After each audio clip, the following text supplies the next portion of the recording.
national de promotion de l'emploi.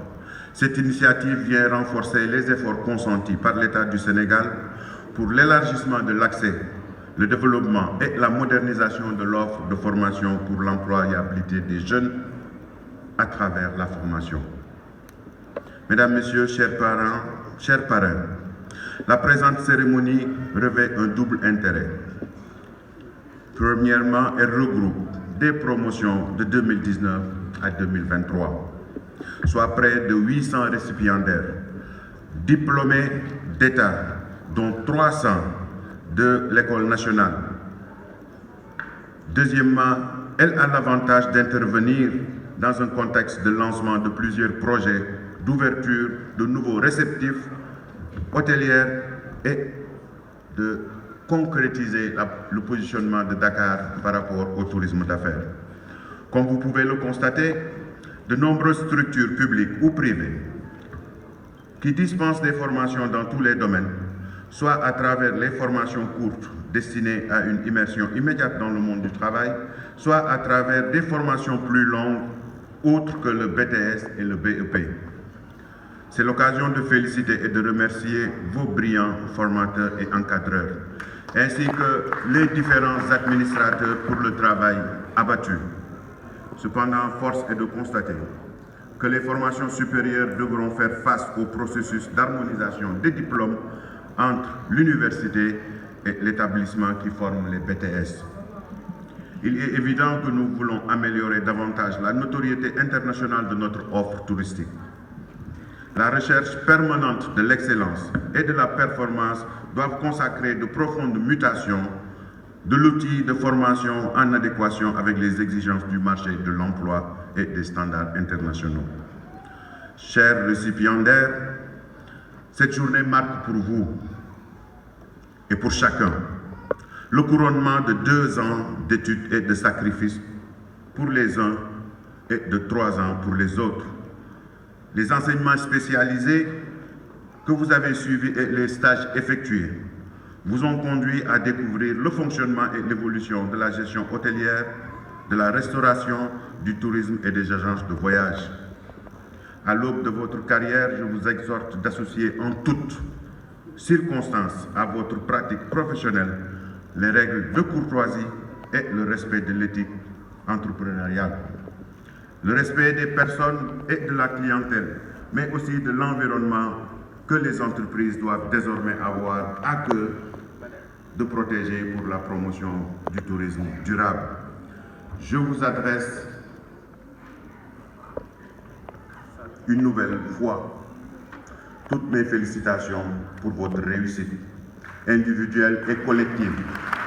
Et je forme le vœu que les compétences théoriques et les pratiques acquises au cours de votre scolarité et les échanges noués conduisent à une belle carrière professionnelle.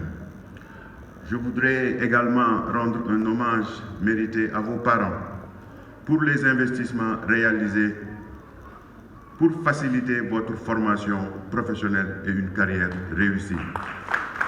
Chers parrains, je vous adresse mes salutations et remerciements appuyés pour vos parcours élogieux, notamment dans le domaine du tourisme. Vous êtes des percusseurs et nos champions. Qu'il nous plaise de donner un exemple pour la jeune génération, voire même les générations à venir, en quête perpétuelle de repères d'identité dans un monde qui est trouble.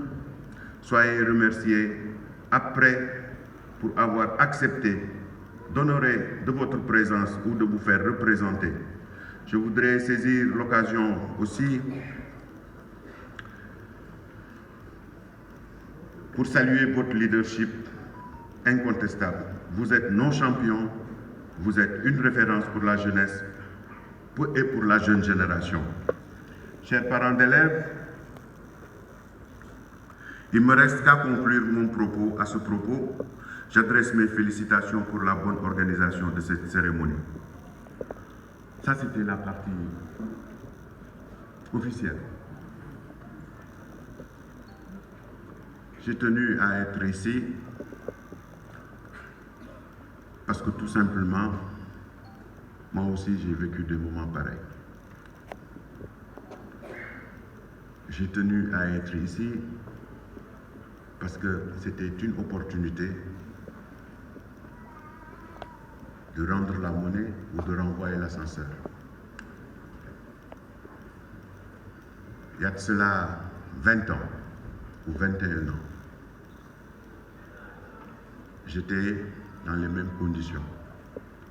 Je recevais mon premier diplôme de contrôleur de la navigation aérienne. Aujourd'hui, je peux le dire, une phrase d'une personne qui était présente a changé ma vision des choses et a peut-être changé ma carrière. J'ai été, pour certains ça va être bizarre, diplômé en navigation aérienne et aujourd'hui être devant vous là et vous parler de tourisme, de politique ou de représenter un État. C'est tout juste pour vous montrer à quel point les choses sont dynamiques. On a parlé de perspectives, on vous a présenté des modèles. On vous a présenté M. Racinci, on vous a parlé de M. Monon, on vous a parlé de références. Mais ce qu'on ne vous dit pas et qu'on ne dit jamais dans des moments pareils, c'est ce que ces messieurs-là ont vécu pour en arriver là.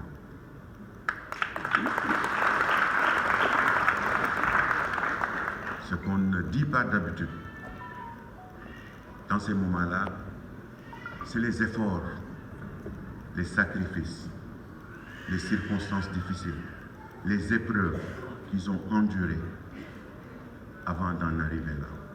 Mais on décide tout simplement de vous présenter la terminologie. M. MSN a 7 hôtels, M. MSN a 9 hôtels. Mais le plus intéressant, c'est d'aller voir M. MSN et de lui dire comment est-ce qu'il a surmonté les obstacles, parce que Dieu est témoin qu'il en a suivi.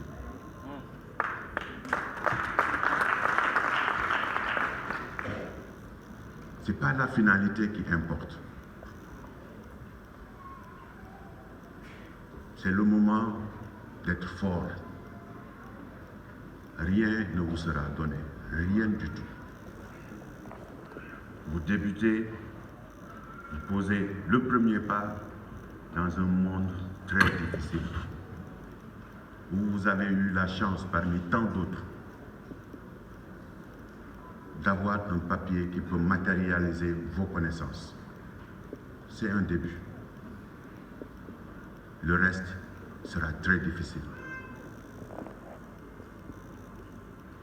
Très difficile. Il faudra que vous soyez outillés pour affronter des épreuves. Il y en aura. Les affronter avec dignité, parce que c'est ça qui vous donnera une finalité. Il n'est pas dit qu'ils ont commencé dans le tourisme qu'ils vont finir dans le tourisme. Nous vivons dans un monde dynamique où seuls les forts sont prédestinés à être devant. Soyez forts. Et vous pouvez l'être. Vous étiez normalement une centaine, 200 ou 300 ou 400. Si on cumule le nombre de promotions, ça fait au minimum 1000 ou 2000. Vous avez sauté cette étape. Ceux qui n'ont pas sauté, réessayez. Monsieur MSN, c'est mon oncle, je n'ose pas le dire, mais peut-être qu'il s'est agenouillé 20 fois. Mais il s'est relevé. C'est pas parce qu'on a perdu, c'est pas parce qu'on est tombé que c'est fini. Il faut se relever, plus fort. Et ne doutez pas, il ne faut jamais douter. La vie, c'est un combat. Un combat, ça se fait ou ça se mène avec des armées. Dans l'armée, la personne la plus respectée parmi les gens qui les dirigent, c'est la personne qui s'identifie avec des palafres et des séquelles de guerre. Parce que chaque séquelle de guerre matérialise pour lui une expérience. Ce qui est important, c'est de participer à la course. Ce qui est important, c'est d'être dans la course. Ce qui est important, c'est de ne pas abandonner la course. Il ne faut jamais lâcher. C'est au moment où c'est plus difficile. Je le dis parce que je sais, certains d'entre vous seront confrontés dans un premier temps à trouver du travail. Il ne faudra pas baisser les bras. Nous n'avons pas tous les mêmes départs. Il y a des départs difficiles, très difficiles. Mais c'est après avoir surmonté ces difficultés qu'on a cette fierté. Moi, c'était ça mon message. Il ne faut pas abdiquer. Ne lâchez rien. N'abandonnez pas. C'est un début. Et tout est possible dans une vie tant qu'il y a une détermination et une façon de se battre avec honneur. Parce qu'on peut se battre, on peut trouver des raccourcis, on peut négocier, on peut faire beaucoup de choses pour être devant. Mais on n'aura jamais, jamais, jamais cette fierté de se mettre devant. Parce qu'à l'intérieur, on sait qu'on a triché. Monsieur Georges, vous faites une fierté pour moi. C'est la deuxième raison. J'ai fait 10 ans de gouvernement, j'ai rencontré pas mal de gens. Dans les présentations, tout à l'heure, vous avez dû entendre que M. Thior était au ministère de la Jeunesse. La preuve vivante qu'on peut rencontrer des gens dignes. La preuve vivante que dans l'administration sénégalaise, il y a des gens qui sont dévoués.